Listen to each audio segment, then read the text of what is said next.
Apat na marin sa 18 na marin, bumaliktad na. Eto na, nagsalita na po sila. Pero teka muna mga kapatid, mga kababayan, mga kamunting kalaman.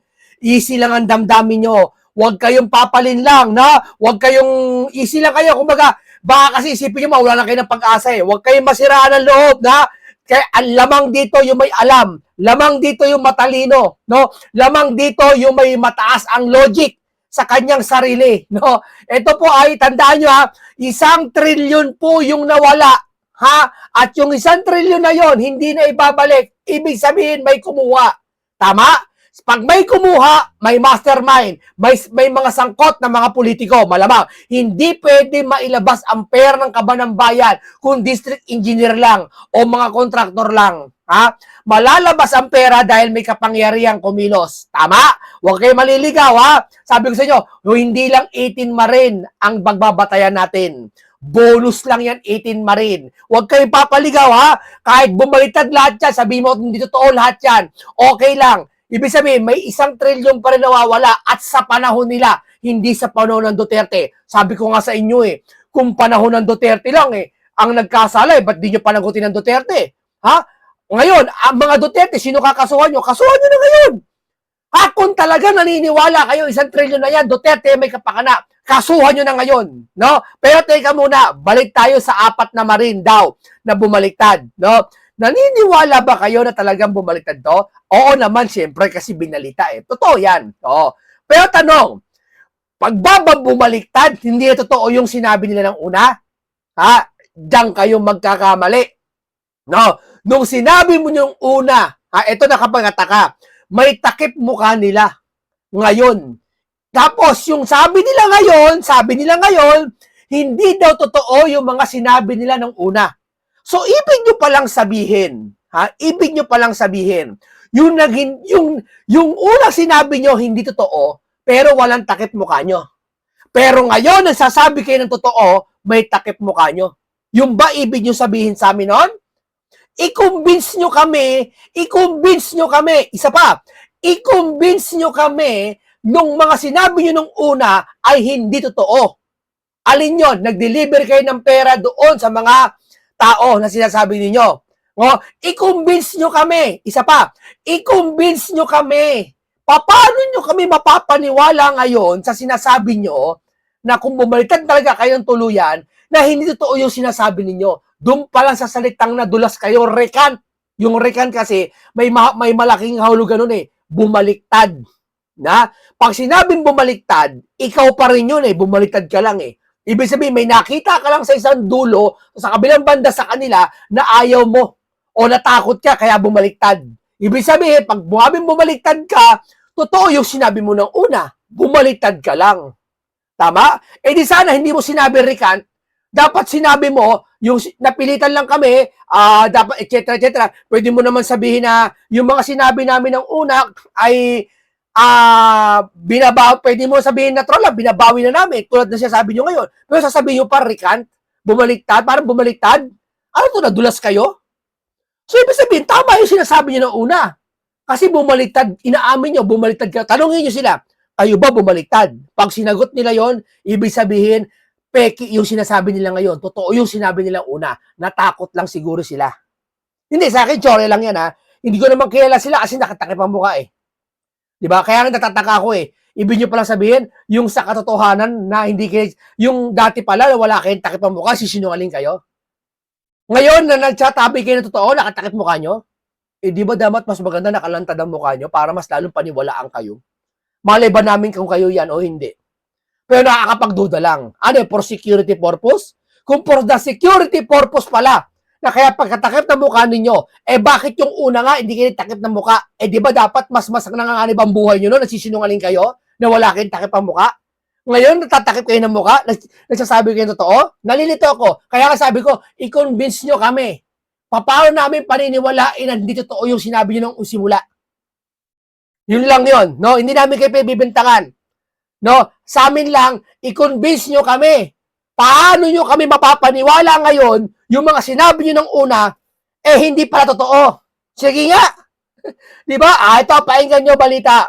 ng mali-malitang pera kina dating Speaker Martin Romualdez kay Ko. Tamo apat. Ito yung nagsabi nag-deliver ng kay Tamba. So, ligtas na si Tamba ngayon, wala nang kaso. O, tanong. Wala nang kaso si Tamba kasi nag-recant na yung apat. Tanong. Sino ngayon kumuha ng 1 trilyon? Sino ngayon ang mastermind? Wala. Ano yun? Guni-guni namin yung 1 trilyon na nawala? Guni-guni lang namin yon? Sabihin nyo na sa amin kung yung 1 trilyon ay guni-guni lang namin. Huwag namin paniwalaan. Joke lang pala yon. Sabihin nyo na sa amin. Na pasensya na, hindi pala 1 trilyon nawala. Wala lang pala. Walang nawala. Na-sorry na lahat na nawala. Sabihin nyo na sa amin para matapos na to. Para doon na kami pupokus sa impeachment. Pupokus na kami sa mga trabaho. Hindi na kami pupokus. Tatanggapin na namin. May baha araw-araw. Lahat tatanggapin namin. Na ito ay natural calamity lang. Sige. Tatanggapin na namin. Sabihin nyo na sa amin. Ano ba talaga? Wala na. Pasensya na kayo mga kababayan. Wala na 1 trilyon. Kalimutan nyo na yun. Guni-guni lang yun. Hindi po pwedeng 1 trilyon mawala ng ganun-ganun lang. Ibig sabihin, may kumuha, may gumawa, may nagplano. Tama? Kung sasabihin nyo sa amin na 18 Maris hindi totoo, Diskaya hindi totoo, si Saldi hindi totoo, lahat na lang hindi totoo, ano, sino nagnakaw? Duterte? Di sana inimbestigahan nyo ang Duterte. Ang tagal na siyam na buwan, hindi lang siyam buwan na buwan, ha? Si Pinky siyam na buwan. 1 taon na ngayon, ha, na hindi nag-iimbestiga sa mga Duterte. Ang alam ko ang kaso ng Duterte, yun sa dahig. Kinasuhan, nakuha sa ICC. Tama? Pati yung kay Duterte, impeachment. Yung kay Pulong, 51 billion. Tama? Di ba? Yung mga pwedeng ikaso, di ba? Tanong, bakit yung flood control, kung tinuturo ng mga vlogger at ng iba pa, ang nagtalaga ng mastermind nito ay Duterte, bakit hindi nyo kasuhan yung Duterte? Bakit ayaw nyo imbestigahan? Malay nyo, ano si Pulong, makulong si Pulong. Di ba? Lahat imbestigahan nyo. Pati yung mga dating sekretary kung may buhay pa. Tingin ko marami pang buhay. Malakas pa yung mga yon. Ba't ayaw nyo imbestigahan kung Duterte kayang turo ng Duterte? So, ibig sabihin, wala sa Duterte. Kung wala sa Duterte, wala sa 18 Maris, wala sa lahat, na kanino 1 trilyon? Guni-guni lang namin? Guni-guni lang namin? Mga kapatid, mga kaibigan, mga kamunti, ang pagaganahin natin, tuturuan ko kayo paano maging matalino. Hindi lang dahil sa pagkain, kundi sa pagbabasa ng mga Biblia. Tatalino ko. Hindi ba sabi ko sa inyo, magbasa lang kayo kahit 1 page sa isang araw. Matuturuan ko kayo paano maging matalino. Tataas ang logic nyo. Mabubuksan yung mga bagay na akala nyo dati hindi di ba sabi nyo dati, di ba sabi nyo ngayon, matalino ako. No, hindi pa yan ang matalino nyo. Pag nagbasa kayo ng Biblia, mas tatalino kayo. Sigurado ko, 1,000,000%. Tuloy natin. At maging kay Pangulong Bongbong Marcos.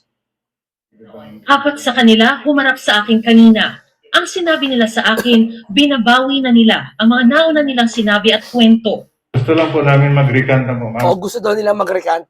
Ibig sabihin ba, recant, bumaliktad? Yun ang paniniwala ko eh. Ibig sabihin ba, nadulas ka, na sabihin mo to na bumaliktad ka? Ibig sabihin, tama yung sinasabi mo nung umpisa. Ang ginawa nyo lang, bumaliktad lang kayo. Tama? Hindi ginagamit ang setang bumaliktad o ibang recant. Binabawi. Hindi basta-basta sasabihin yan. Di ba? Yan ang hirap mga kasibigan. Gusto nilang absueltoy na naman. Sa bagay, sabi niya nila kung bumaliktad daw ang senador, 18 Maris pa kaya, hindi babaliktad? Senador niya bumabaliktad eh. Sa nervyo, sa takot. At para mabinabawi na po namin yung mga unang salaysay namin. At gusto na namin po manahimik dahil sa ngayon ay tad kami ng mga kaso. Ulitin natin. Ano daw? Tadtad ng ano? Tadtad ng ano? Ulitin ko. Yung mga unang salaysay namin. At gusto na namin po manahimik. Gusto na namin manahimik. And then? Dahil sa ngayon ay tad kami ng mga kaso. Sa ngayon ay tad kami ng mga kaso. May papapansin ako sa inyo. Tad ng kaso. So, ibig sabihin yung kaso patuloy. Tama? Kung ito yung kaso na to mawala sa kanila, isa lang ibig sabihin, talagang may pumwersa sa kanilang bumaliktad. Pero pag ang kaso na to tinuloy sa kanila, ibig sabihin, totoo sinasabi nila.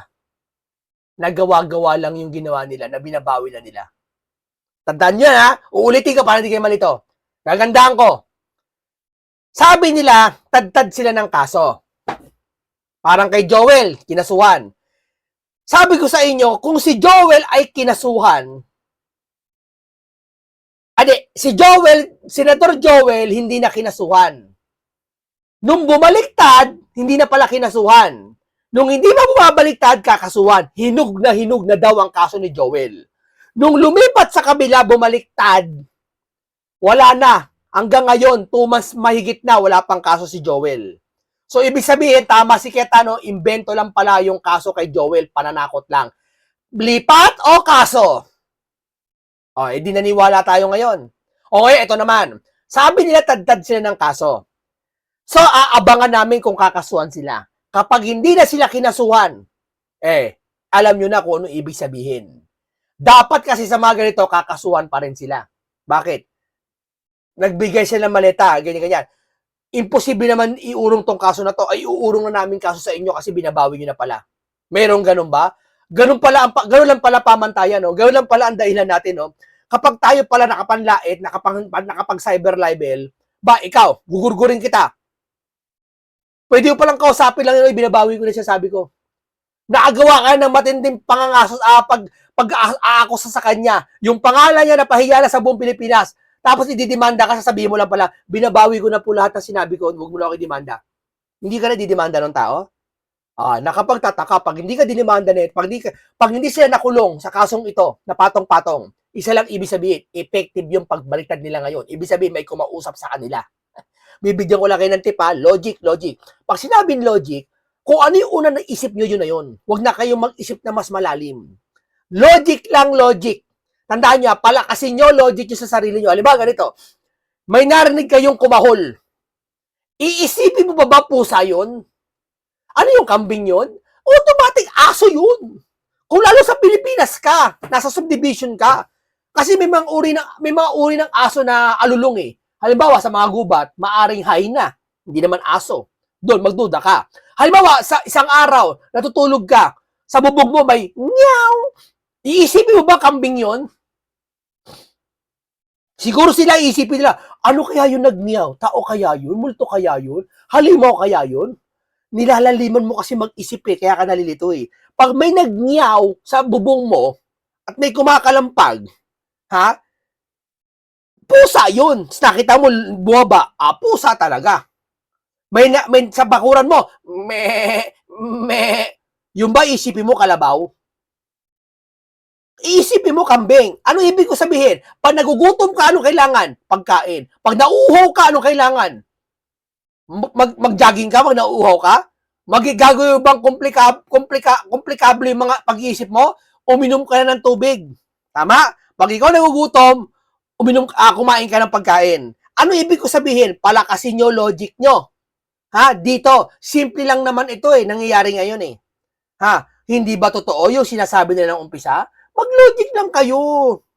Wala bang 1 trilyon na wala ngayon? Kung may nawala, may kumuha. Pag may kumuha, may salarin. Tama? May mastermind. So, ibig sabihin, hindi naman sa mga 18 maris, wala naman. Sino kumuha? Ganun-ganun na lang yon. Logic lang, logic, konting logic. Mga banta sa buhay namin. Kaya, pag-isip-isipan namin na binabawi na po namin yung... Tamo, isipan namin, binabawi na namin mula sa loob eh. Walang sinseridad eh. Ibig sabihin, napipilitan sila kasi may mga banta sa buhay, may mga kaso, tad ng kaso. Hindi ako naniniwala. Sir, pasensya na sir naniniwala ako doon sa sinabi ng umpisa kung kayo man yung isa sa mga kung kayo man yung isa sa mga 18 Marines na ngayon nakaharap namin ngayon, hindi kami naniniwala sa sinasabi nyo ngayon. Mas naniniwala kami sa una nyong pahayag. Oo. Ganun lang yon. Baka may magsabi, munting kaalaman. Bakit? Sino paniniwalaan namin? Ikaw o sila? Huwag nyo na akong paniwalaan. Ang paniwalaan nyo, yung sitwasyon, yung logic. Sabi ko, di ba? Logic. Pag nagugutom ka, paniniwalaan mo ba yung nagsabi ng gutom siya? Hindi, makikita mo naman, nung gutom siya, minsan nanginginig na eh. Oh, di ba? Nanginginig na siya minsan eh, di ba? Ah, may lagnat ako. Huwag mo na siyang paniwalaan kung may lagnat siya. Hipuin mo na lang siya kung may lagnat siya. Ah, ang taas ng lagnat mo. Apo, alika, uminom ka ng paracetamol. Di ba? Huwag mo na siyang paniwalaan. Paniwalaan mo yung nakikita mo. Tama, mali. Di ba? Huwag nyo na akong paniwalaan. Ang paniwalaan nyo, yung nakita nyo nung naraan.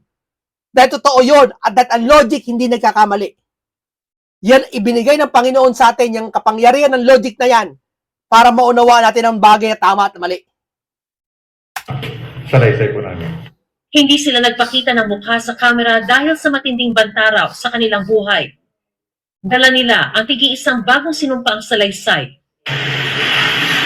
Naks Binigyan naman. din nila kami ng kopya ng video ng panumpaan at inotaryo ang mga ito. Yan yung ngayon na binabawi nila, ninutaryo nila. Bakit niyo gustong bawiin? Hindi po totoo yung mga ibang sinabi na po namin. Ah, dito totoo yung sinabi namin. Hindi kami naniniwala, hindi totoo yung sinabi nyo. Di ba? So, ibig sabihin pala, yung picture, pati yung video, hindi totoo.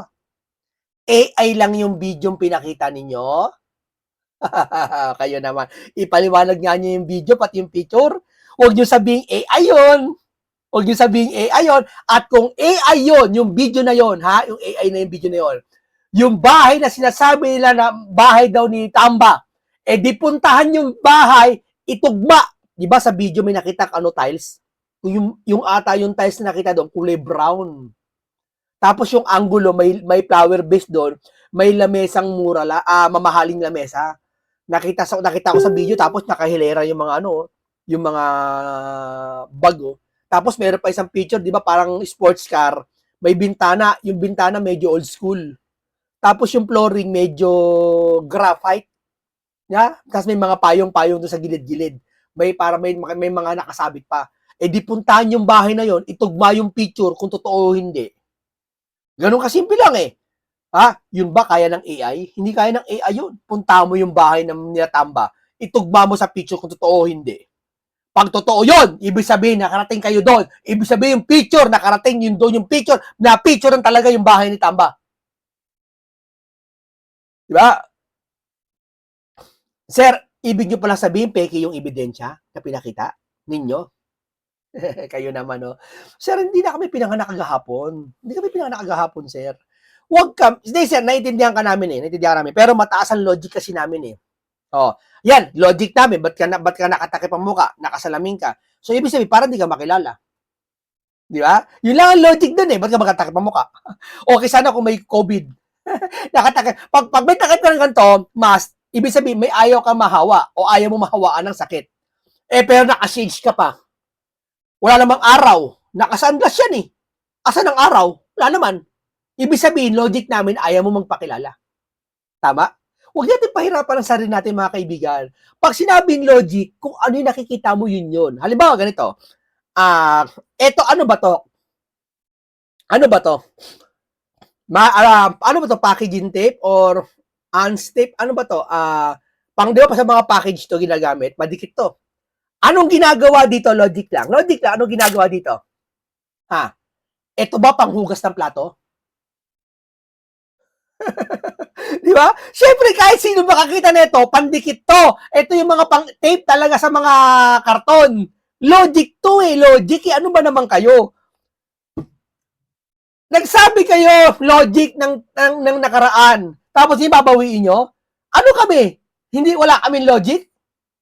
Kayo naman, sir, oh. Kayo naman, oh. Huwag naman ganon. Bawal po namin lahat yung salaysay na nagatid namin. At hindi totoo po yung sinasabi namin. So, sinumpaang salaysay na. Doon sa sa salaysay namin to, sa unang salaysay. Sa affidavit. Yung hindi totoo yung sinasabi namin. Bakit nyo ngayon sinasabi na hindi totoo? Pero noon kasi pinanindigan nyo eh. Parang naguguluhan pa kami noon. Tapos, Naguguluhan kayo nun? Kayo naman, oh. Naguguluhan kayo? May ebidensya kayong pinakitang papel? Alam ko, hindi ganoon ng tao naguguluhan. Oo, hindi ganoon ng tao naguguluhan. may pinakita kayong resibo, may ebidensya, may video, may picture. Hindi ganoon ang tao naguguluhan. At wala kayong takip. Ibig sabihin, malinaw ang pag-iisip nyo. Hindi kayo natatakot. Ngayon, may takip ng mukha nyo, sasabi ng katotohanan, ba't parang baliktad? Nung kayo, palagay natin ngayon, sabi ko, palagay natin, yung dati, hindi pala kayo nagsasabi ng katotohanan, pero walang takip ang mukha. Ngayon, nagsasabi kayo ng katotohanan, may takip mukha ninyo. Parang magulo. I-convince nyo kami. Paano nyo kami mapapaniwala doon sa una nyo sinabi na hindi totoo? Turuan nyo kami, lecturean nyo kami. Di ho ba? Ang nagawa ng affidavit namin po ay hindi kami po. Hindi kayo gumawa ng affidavit ninyo? alam nyo ito sabihin ko sa inyo na yung senador nga bumaliktad, what if pa kaya yung ordinaryong tao mamamayan na wala namang pera masyado?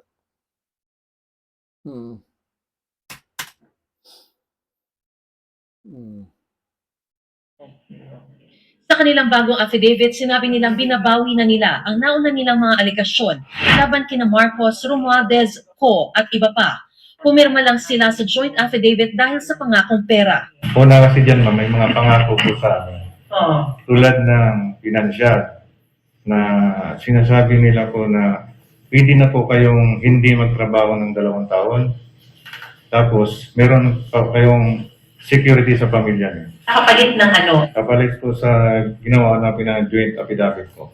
Tatlo sa humarap sa akin ngayon, pumirma ng affidavit sa Office of the Ombudsman na ginagamit ngayon sa investigasyon kay Romualdez. Ibig sabihin, nararamdaman ko may kinalaman si Saldi dito. Pwedeng kinausap ni Saldi to. Pwede. Hindi kami naniniwala. Iba pa. O sige, ito na lang, para patas. Hindi na kami naniniwala sa 18 Marine. Lahat. Burado lahat na sinabi ng 18 Marine may nag-deliver. Pero yung sinabi ni Saldi, na totoo ang sinabi ng 18 Marine, doon na lang kami maniniwala.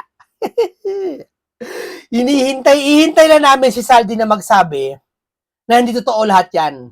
Yun na lang yun. Di ba? Ilang yun eh. Ibig nyo pala sabihin si Saldi sinungaling din. Kayo naman. Saldi, lumabas ka, sabihin mo sinungaling ka. Tapos na laban, ayaw na kami lahat. Pero kwento nila, nang humarap raw sila sa ombudsman, pinilit silang pumirma sa sinumpaang salaysay na gawa na rin daw. Tinakot daw silang sasampahan ng patong-patong na kaso. Ang affidavit daw nila ngayon, sila mismo ang nagsulat at walang namilit. 2 buwan na raw pinag-iisipan ng mga tinaguri. Diba? May nananakot eh. Nantindi naman talaga, no? Ako, laki ng katawan ko, matatakot mo ko. Dapat hindi eh. Dati akong Marine, matatakot ako.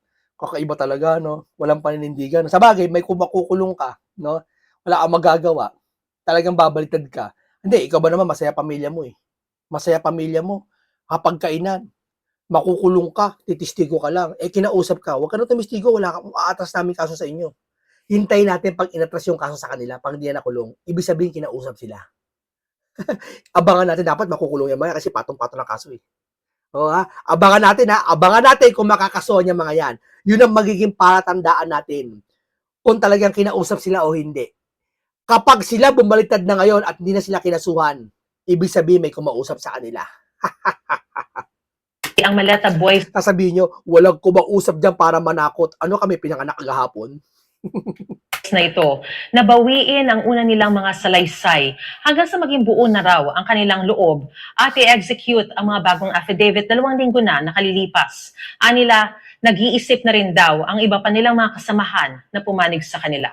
Patuloy na kumukuha ang GMA News na reaksyon mula sa Ombudsman at kay Attorney Baligod na unang nagpakilala sa grupo ng mga sundalo. Uy, 4 sa 18 ex-Marines ang nagsasabing ang kanilang salaysay ay kasinungalingan at binabawi na nila ito. Pinangakuan di umano daw sila ng malaking pera ni Balingod pero dahil hindi nangyari at gusto nilang matahimik na buhay, ayaw na nila ng mga kaso kaya kumuha sila ng abogado, gumawa ng salaysay at pasinungalingan yung kanilang unang testimonya o yung una nilang salaysay. O, di ba? Ganun lang kadali. Dati, ipaglalaban ang tama. Ipaglalaban natin yung tama, walang makakapigil. Tapos, ngayon, hindi tama ang pinaglalaban namin noon. Kasinungalingan ang sinabi namin noon. Di ba? O ngayon, lalo akong naniniwala na yung una nilang sinabi ay tama. Tama. Mas talo yung pinatunayan. Yung sinasabi yung una, tama. Totoo. Kahit sa logic, sa psychiatrist, sino mga psychiatrist dito? Hindi pwedeng papaniwala doon sa sinabi niyo una tapos yung babaytad kayo. Yung una nagsalita kayo, may hawak kayong ebidensya, may video, may picture. Ngayon sasabihin yung totoo sinasabi nyo, mas dikit sa paniniwala yung una yung sinabi kaysa ngayon. Yun lang yun. Dahil hinabol talaga sila para bumaliktad. Hindi naman tayo maniniwala na out of their own volition, babaliktad sila or out of their own volition, mag-re-recant ng kanilang testimony o yung kanilang salaysay. Hindi naman siguro. Hindi naman tayo pinanganak kahapon. And sabi ko nga logic lang pa iralin nyo mga kababayan. Logic lang. Pag may nakita ka bang jeep na pampasahero, ano mga sumasakay doon? Eh di yung mga pasahero sa jeep, alangan naman sumakay doon yung mga senador, mga politiko. Sa eleksyon nyo lang makikita yon. May mga politiko kumakain ng fishball, kumakain sumasakay, lumalangoy sa baha pag malapit na eleksyon. Logic lang, palalakasin ko logic ninyo mga kamunting kaalaman, palalakasin ko logic ninyo. Oh, halimbawa itong nasa picture na to, nakita nyo ba sa screen ko? Ito to. Ano to nasa screen ko? Hindi kayo sumagot.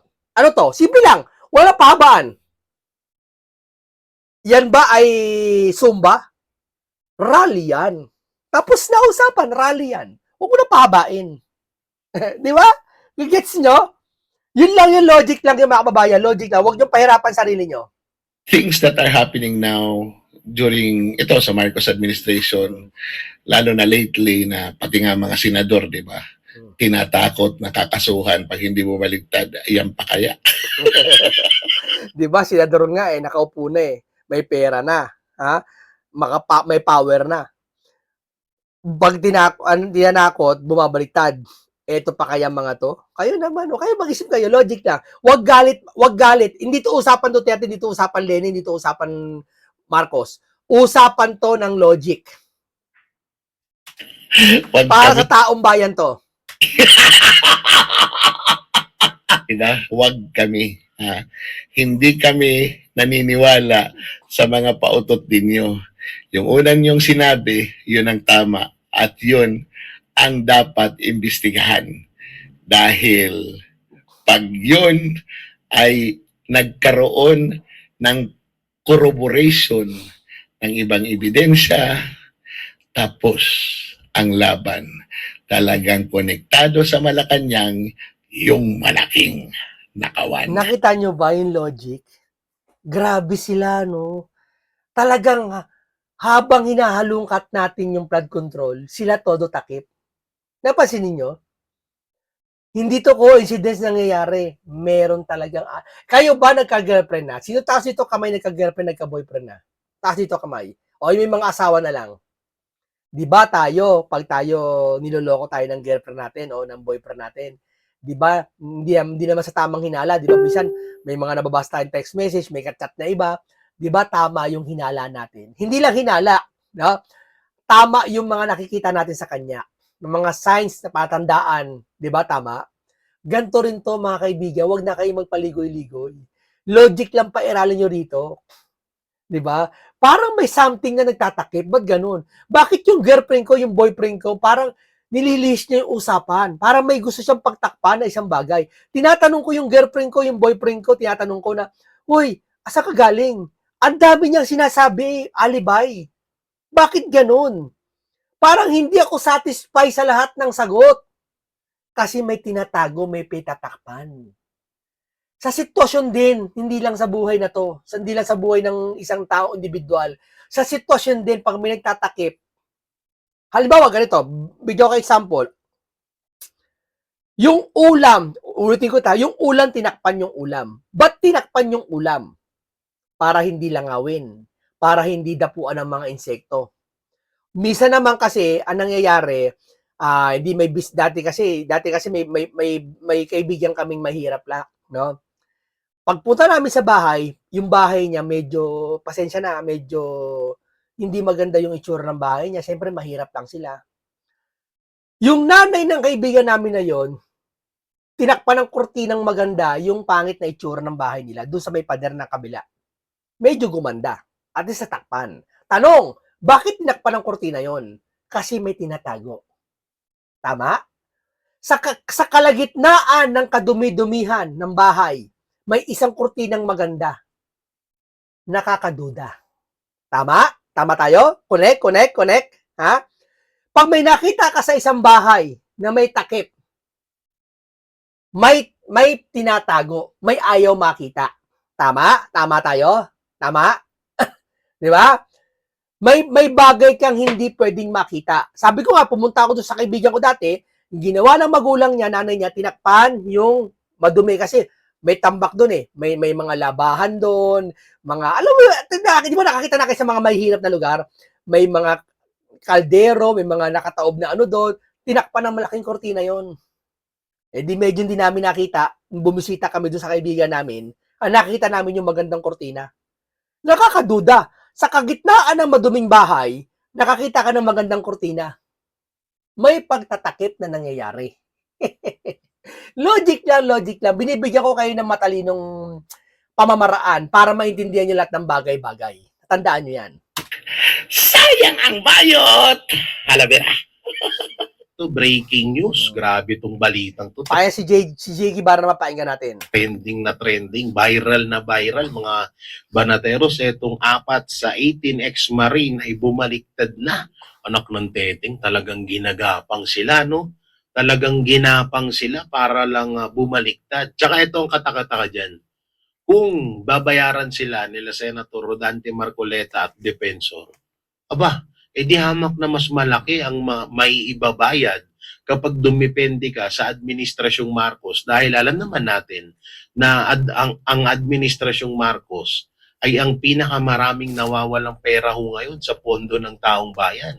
At maraming nagsasabi at mga witness at mga ebidensya na itinuturo ang Administrasyong Marcos ang mastermind sa nakawan na nangyayari sa nawawalang mga pera ng taong bayan. Pero syempre, antayin pa rin natin ang opinion dito nila Atty. Baligod at ng 18 ex-marine kung ito ba talaga ay mga kasamahan nila. Kasi Yan. nakataka ako, bakit mga nakamaskara? Bakit hindi kita yung mga muka? Parang yung witness lang to ni Risa Ontiveros na mga naka-face mask, naka-shade. Kung isa ito, Ayan no, natatataka rin sila eh. Kasi itong mga to, Baratero, sa Vox Populi, in-interview nila to, di ba? Tama? In-interview nila yan. So, dapat yung image ng muka, yung angulo, makikilala nila kahit paano eh. Ay, ito yung in-interview ko. Tama? Tama? kung etong 4 na to ay kabilang sa 18 ex-marine, una-una, nakita na yung mukha nila doon at bakit pa kailangan nilang magtago ngayon? Nakakapagtaka lang, ha? Sobra lang nakakapagtaka. Malamang sa malamang, kung halimbawang totoo man, na isa sila or miyembro talaga sila ng 18 ex-marine, malamang sa malamang, ang laki ng offer dito at talagang ginipit ng gusto to. Baka nga katulad to nung kay Gutesa na pati yung pamilya ay ginigipit para lang bumaliktad si Gutesa. So ganyang kalupit. Alam kasi nila ngayon, kaya marami silang pasabog kasi alam nila na wala talagang kwentang impeachment.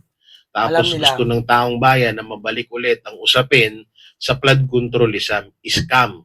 Kaya ngayon ay gumagawa sila ng hakbang para mailihis or may iba na namang matuunan ng atensyon ng bawat Pilipino. At katulad nga nito, yung kay Pastor Apollo Kibuloy at yung ito ngayon. Tuloy mo kay Pastor Kibuloy doon, susuko mo. Kung ako presidente Hindi, okay kung magkasa sa Amerika, wala tayong magagawa.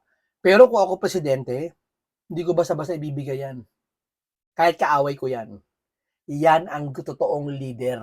Tatandaan nyo. Walang pinapanigan. Yung pagbaliktad ng 18 ex-Marines. So kayo mga banateros, naniniwala ba kayo na walang dahilan ng pagbaliktad ng 18 ex-Marine? Ay, Or hindi. Ako naniniwala ako, hindi. Hindi sila binayaran. Naniniwala ako, iuuro yung kaso. Naniniwala ako. ito ba ay binayaran ng dihamak na mas malaking halaga? At ito ba ay kabilang sa 18 ex-Marine? Ito ba ay maituturing natin na baka mamaya katulad nito yung mga witness, katulad na lang nung kay Risa Ontiveros na binabayaran niya yung witness na si alias Rene para lang itumbok or para lang ilaglag si pastor. So palaging nangyayari ito kaya medyo medyo nagdadalawang isip tayo kung paniniwalaan ba natin itong apat na to. Mas grabe no, pininiwalaan nila yung Alba, ako, pasamain ko yung kaibigan ko. Pasamain ko yung kaibigan ko pasasamain ko. Magbabayad lang ako ng witness, tanim witness para pasamain siya, tapos paniniwalaan nila yung tanim witness, no? Galing ng panahon ngayon, no? Grabe, no? Ang galing. Kahit yung tao lang kasalanan, sabihin nyo lang, may witness yan. Gumawa ng kalokohan niya, papakulong na nila. Ang galing, no? Kakaiba ngayon, no? Okay, isang komentaryong punong-puno ng makabuluhang content at isang komentaryong punong-puno ng karunungan at kaalaman, no? Ingat lagi kayo, mga kababayan. Logic ang gamitin ninyo. Ha? Huwag kayong papadala sa mga nakikita ninyo. Hindi 18 Marines ang batayan natin. Ha? Kahit walang 18 Marines, isipin nyo lang, may 1 trilyon na nawala. Hindi natin kailangan ng 18 Marines para patunayan yon. Ang kailangan natin, investigasyon na malalim. At yung investigasyon na yon, ipatawag lahat ng pinangalanan, hindi 18 Marines. Yun lang yung para hindi kayo mailigaw. Ingat lagi, paalam po sa inyong lahat.